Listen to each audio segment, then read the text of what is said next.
Hello friends, hello booktube, welcome to Lizzie Faye Loves Books. I'm Elizabeth, and I don't normally do 2 videos in one day, but it's my birthday, so as I said earlier, I can do what I want to an extent.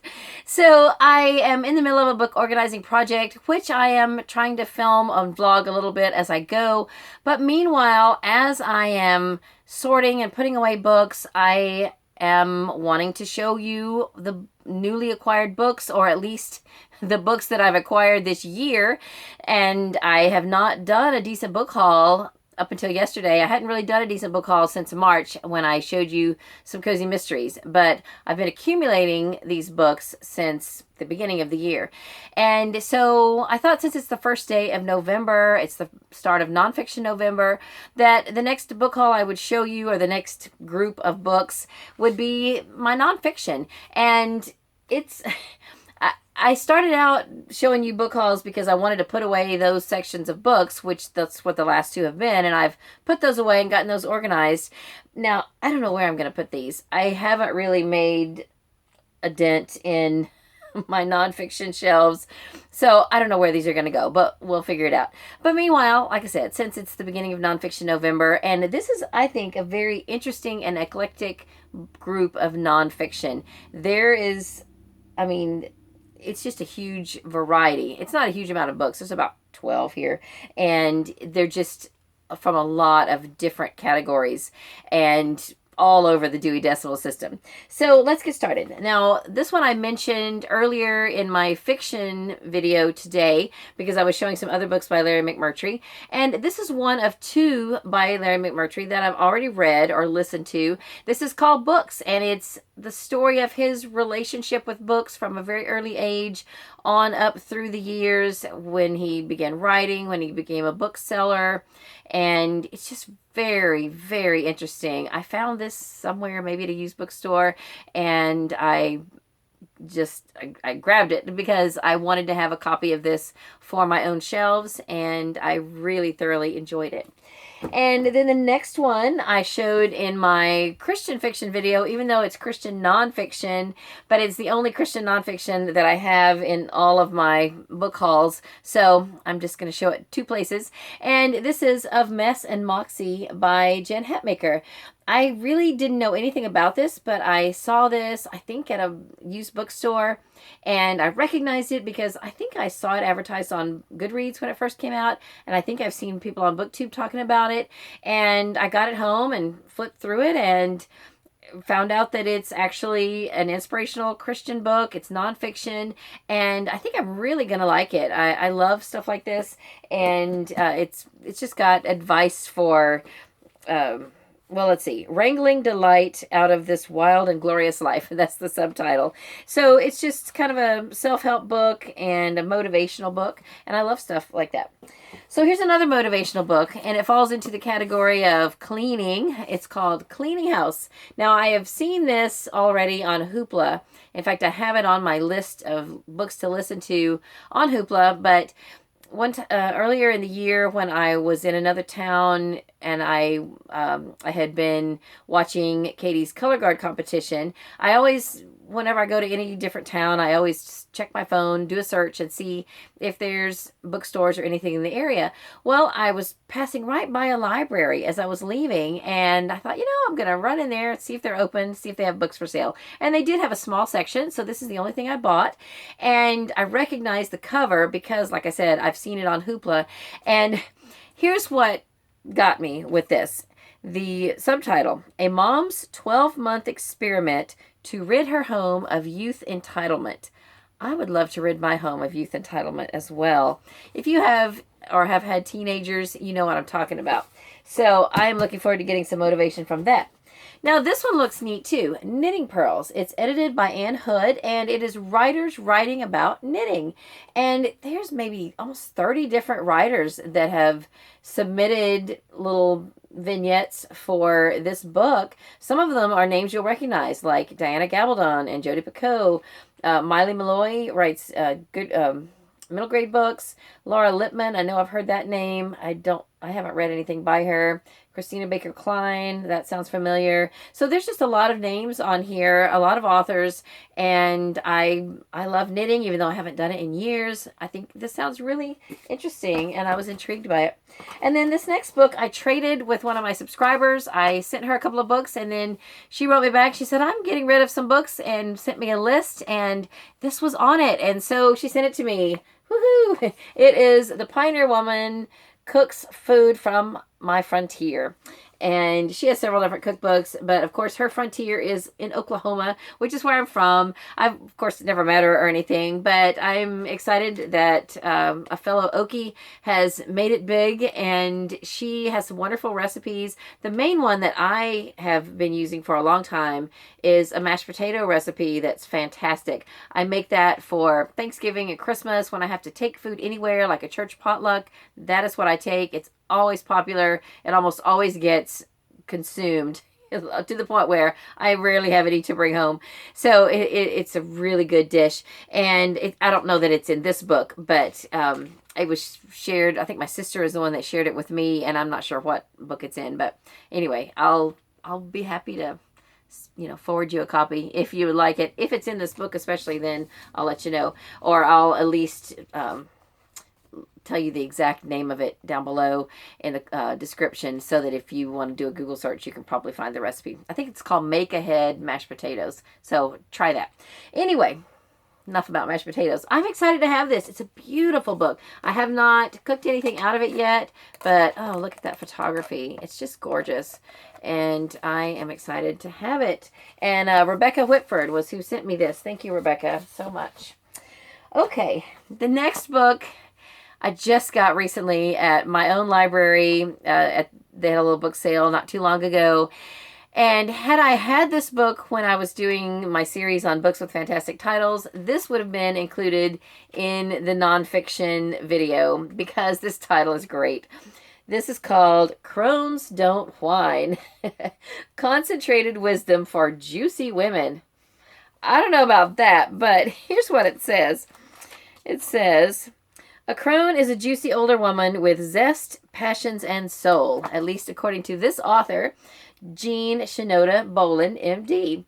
Now, I don't know that I will subscribe or agree with everything that this author has in her personal philosophies. I was just looking through a list of her books, and definitely I'm sure she has some different spiritual views than me, but the title just drew me in. I couldn't resist picking it up, and I'll definitely take a look at it. It's just a little short book, and I think I'll get a kick out of it. So then the next one I found in the little free library that is downtown in my little town. It's called Voices of Cherokee Women, and it's edited by Carolyn Ross Johnston. Now, I think, according to my mom, I have a little bit of Cherokee heritage. Most of my Native American or Indian heritage is Choctaw, and I am a member of the Choctaw tribe, finally. The Choctaw Nation headquarters, our chief and everyone, recently came to Florida, and one of my second cousins who lives here in Florida, she messaged me. She said, hey, are you going to this meeting? They had a big meeting, and I didn't know anything about it because I wasn't on the mailing list yet. And so finally I got signed up with the proper credentials to be an official Choctaw Nation member, which is exciting. All of my family have been, they got all their paperwork in ages ago, but I'm just slow to get things done. Anyway, but this is about Cherokee, and it looks really, really interesting, and it's writings from several different people, and it's put together by Carolyn Ross Johnston. And then my mother-in-law sent me a couple of books. Occasionally when my father-in-law will drop by on his way to run errands or whatever, he will drop things off for my mother-in-law. And incidentally, this one also has to do with Native Americans. It's called In Beauty May I Walk, and it is Words of Wisdom by Native Americans. And the author here says it's either Helen Exley or Helen Eady. I can't tell from and I don't have my glasses on. But anyway, that is just a little book with poetry and little words of wisdom and things like that. So that is neat. And then another book she sent over at some point this year is a book called Shepherdess of Elk River Valley. Now, this book sounds fascinating. It's by Margaret Duncan Brown, and it's her diary and writings. It was put together by her grandson. Now, Margaret Duncan Brown was a woman from the early 1900s. She married in, well, I guess she was born in the late 1800s. She married in 1915, and her husband died in 1918. And meanwhile, during their short marriage, they bought a sheep ranch in Colorado. And after he passed away, she stayed on and continued to run the sheep ranch alone for 47 years. And it just sounds like an incredible story.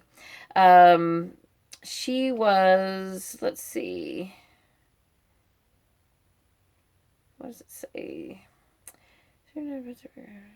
Anyway, I'm just looking to see when she actually was born.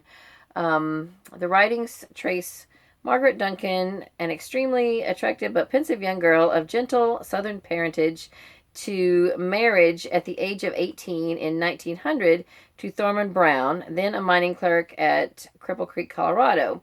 By 1915, her husband had become, oh, I had it wrong. Okay. She married in 1900.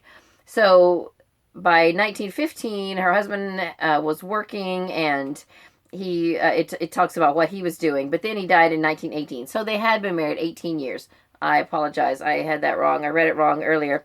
And so anyway, after that, after his death, she stayed on at this sheep ranch for 47 years by herself and died in 1965. So that just sounds really fascinating, and I'm excited to have that. I may have to return that to my mother-in-law at some point. I'm not sure.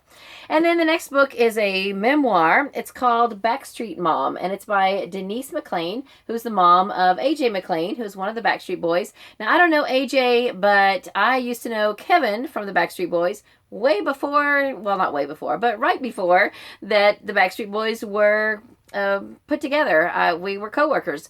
And so I'm pretty sure if I saw him today, that I would say, hey, Kevin. He'd say, hey, Elizabeth. We knew each other. We worked together. Although I haven't kept in touch, and I haven't been a groupie or anything like that. But anyway, I just picked this up because I thought it sounded really neat. And there is things about AJ and his struggle with and his time in rehab and all that. But there's also a lot of the history of the Backstreet Boys and things like that, which I will find very interesting, since I kind of remember when all of that was happening. So that's pretty cool. And then I also found this one somewhere, maybe in our little free library, I'm not sure. Fantastic Water Workouts. This is something I really need to do. We have a pool which is rarely used, and if we're going to keep it clean, I ought to get out there and use it. I don't like to swim, but I can hang on to the side of the pool and do some exercises. And with the way my knees and ankles act up sometimes, this would be the thing I need to do to get some exercise. So I found that somewhere and picked that up. Then the last two are historical. I'm probably going to eventually put these on eBay, but I wanted to show them to you. This is Confederate and Southern State Bonds. Now, when my mom passed away, I looked and looked as we were going through her house, because I could have sworn that when I was very young, she showed me a couple of Confederate bonds that had been her father's. But I have not found those yet. Now, I still have several boxes of my mom's things still to go through. I might find them at some point. But I just thought this was interesting. I'm not probably going to read it or anything, but I just saw it and just grabbed it and thought it looked interesting. Thought my husband might enjoy it. And actually, his brother is very interested in the Civil War. He's done a lot of reenactments. We've even done a couple of reenactments when the kids were really small. Actually, maybe Katie wasn't even born. And I don't know. That's a long time ago. Anyway, Civil War is something that interests my husband and his brother and myself. I enjoy Civil War.